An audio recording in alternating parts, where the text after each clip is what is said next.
सत्साहे साहेब गुरु तेरा ही आसरा। प्यारे बच्चों, सब कुछ ठीक ठाक है और आपके घरों में भी ठीक ठाक होगा। प्रभु से अरदास करता हूँ कि हे परमपिता परमात्मा, सबके घरों में खुशहाली के दीप जले, सब जगह खुशियाँ रहे, सब जगह आनंद रहे और जो कोई हमारी ये बात सुने उसके घर में सदा सदा के लिए चानन बना रहे। तो आइए, पिछली वीडियो में आपने सुना था परिवर्तन के बारे में, योग के बारे में, भोग के बारे में और सूर्य के बारे में, आत्मा के बारे में। तो आइए, इसका ही भाग नंबर 4 है ये। इस भाग नंबर 4 को पूरे गौर से सुनना है। अगर इसको सुन लिया पूरे गौर से तो ये 3 भाग जो आपको पहले बताए थे, उन तीनों का सारांश निकलकर आपके दिमाग में एक नई ऊर्जा पैदा हो जाएगी और वो नई ऊर्जा आपके जीवन को मंगलमय बना देगी। प्यारे बच्चों, अगर आपको जीवन मंगलमय बनाना है तो हर बात को सुनकर उपकर अध्ययन करना है, क्योंकि हमेशा मैंने कहा है मेरी गाई हुई कोई मत गाना। मेरी गाई गाओगे, धक्का यमों की खाओगे, मेरी खोजी खोजोगे तो अमर लोक को शोधोगे। और यही वचन पहले से चले आ रहे हैं, यही आगे जारी रहेंगे। इसलिए आप सभी को जो मैंने बोला है इसके ऊपर अध्ययन करके देखना है। अगर सच्चाई मिलती है तो इसको पकड़ लेना है, जरूर एकदम से मजबूती से पकड़ लेना है और इसके ऊपर अध्ययन करके एक कदम आगे से आगे बढ़ाते रहो और पीछे मुड़ के कभी मत देखना क्या हो रहा है। तुम आगे चलते रहना। न भूतकाल में कुछ था, न भविष्य में कुछ होगा। वर्तमान को सुधारो, तुम्हारा भूत और भविष्य सब अपने आप अच्छा हो जाएगा। तो प्यारे बच्चों, पिछली वीडियो में आपने सुना, यहाँ तक सुना था सुबुद्धि। सुबुद्धि कब आती है और उसके साथ साथ आगे हम चले थे सुबुद्धि के आगे, तो उससे आगे चलने के बाद ये है मन। आप सुबुद्धि और कुबुद्धि कब आती है इसके बारे में पहले जान लीजिए। कुबुद्धि इंसान से क्या करवाती है, कुबुद्धि इंसान से कैसे आती है कि एक नंबर अगर ये -6 में चला गया तो ये भोग पैदा हो जाता है। जो भोगों में होगा तो कुबुद्धि आएगी और कुबुद्धि आएगी तो किसके साथ जुड़ेगा?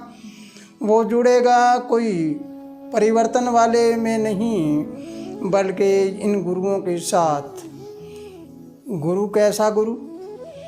कोई पूछा देखने वाला है, कोई छोटी मोटी बातें करने वाला, कोई देवता को पूज लिया, कोई भेंट चढ़ाने वाला है, उनको भी गुरु मानेगा, किसी को गुरु मानेगा। अब इस गुरु के साथ साथ ये क्या करेगा? मन कौन सा होगा? पिंडी मन। पिंडी मन होगा तो कुछ गुरुओं के पास जाकर भांग, धतूरा, सुल्फा, गांजा पीना शुरू करेंगे, कहीं पर शराब का सेवन भी करेंगे। तो ये पिंडी मन है, ये पूर्ण रूप से विकसित रहेगा। उनका अपनी ऊर्जा को तेज करके वो रखेगा कि हाँ बहुत कुछ अच्छा है। और जब ये पिंडी मन के साथ जुड़ेगा तो है पवित्रता आ जाएगी।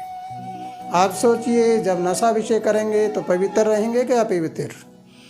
अपवित्र रहेंगे। तो आइए, ये कुबुद्धि हमारी पैदा कैसे हुई? कुबुद्धि पैदा जब हुई कि जब हमारी ये आत्मा इस -6 में चली गई, अर्थात नीचे चली गई। सूर्य का वासा हमारे हृदय में होता है और हृदय से नीचे जब सूर्य चला जाता है तो नाभि की ओर जाता है, नाभि की ओर अपवित्रता होती है।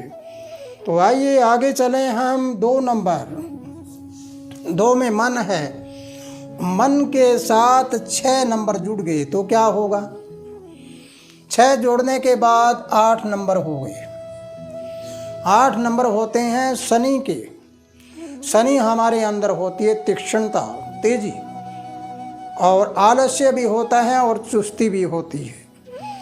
तो अगर ये 2 नंबर 6 नंबर के साथ यानी जमा 6 में चला गया तो ये 8 नंबर हमें फ़ायदा देने वाला बन जाता है। और फ़ायदा देने वाला बनेगा तो ज़रा सोचिए कि ये योग में रहेगा या भोग में? फिर ये योगों में रहेगा। योग में रहेगा तो सतगुरु के साथ रहेगा, सतगुरु के साथ रहेगा तो ब्रह्मंडी मन में रहेगा, और ब्रह्मंडी मन किसके साथ? पवित्र आत्मा के साथ रहेगा। इस प्रकार ये 6 नंबर के साथ जोड़ हुआ तो ये 8 नंबर हुआ -6 के। -6 के होने के बाद ये शनि कमज़ोर हो गया, अर्थात हमारे शरीर की ऊर्जा थी वो कमज़ोर हो गई। शनि कमज़ोर होगा तो दुख ज़्यादा बढ़ेगा, मजबूत होगा तो दुख तेज होगा। इसलिए प्यारे बच्चों इसको पूर्ण रूप से समझ लेना है। आइए आगे चलिए। 3 नंबर गुरु वाला। गुरु के साथ अगर हमने +6 को जोड़ दिया तो फिर क्या नंबर हो गया? 9। ऊपर वाला सतगुरु है, 9 नंबर होते हैं मंगल का। मंगल होता है भौम गुरु। अब भौम गुरु हैं ये 3 नंबर वाला सतगुरु, और ये 6 नंबर के साथ जुड़ गया शुक्र के साथ, तो ये योग के साथ जुड़ गया। और 3 नंबर योग के साथ जुड़ने के बाद ये 9 नंबर मंगल का हो गया। मंगल संसारिक राजा होता है, तो ये हमारा राजशाही नियम पैदा हो जाएगा। जब ये हो गया तो फिर हम ऊपर चलेंगे तो फिर अनुभव का ज्ञान होगा, और भ्रमंडी मन के साथ होगा, पवित्र आत्मा के साथ होगा। तो ये मंगल का राजा होते हुए भी वो एक न्यायिक राजा होगा, जैसे राजा वीर विक्रमादित्य, राजा भोज, राजा जनक, ऐसे बहुत से ऐसे राजा हुए हैं। राजा हरिश्चंद्र जैसे वो राजा भी थे और संत भी थे। वो 3 नंबर भी थे और वो 9 नंबर भी थे, 39 थे, यानी 39 थे वो। अब आपको समझ आई होगी ये बातें। और इसके आगे चलिए। आगे चलने से आपको पता लगेगा कि ये माइनस कब हो जाता है। अब 2 नंबर अगर इसके साथ यानी मन -6 में जुड़ गया। -6 का मतलब भोग। आपका मन अगर भोगों में लिप्त हो जाए तो क्या होगा? कभी आपने सोचा है? भोगों में अगर मन लिप्त हो गया तो मन मैला हो जाएगा, और जब मन मैला हो जाएगा तो फिर कौन से गुरु को पकड़ेगा?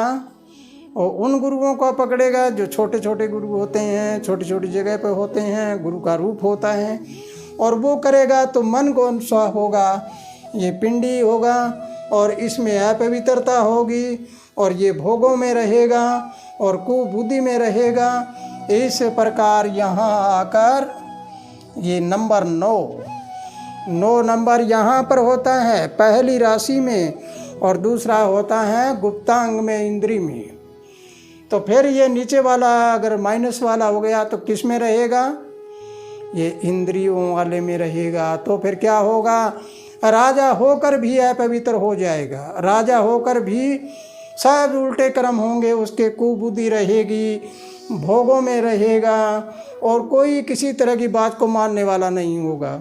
तो इसलिए प्यारे बच्चों, अभी आपने जो बातें सुनी हैं, इन बातों का अगर आपको पूरा समझ आया है तो आपको समझना है कि राजा कैसा हो, और सतगुरु के साथ जो राजा मिल जाता है तो कैसा होता है, और माइनस हो जाता है तो कैसा हो जाता है। तो इसी के साथ प्यारे बच्चों, इस क्लास में जो आपने सुना है, इसके साथ साथ अगली वीडियो में आपको बताया जाएगा कि हम अपने राज कैसे करें, हम अपने आप पर राजा कैसे बने। तो इसी के साथ प्यारे बच्चों, खुशहाल रहो, आनंद करते रहो। सत साहेब, शांति शांति शांति।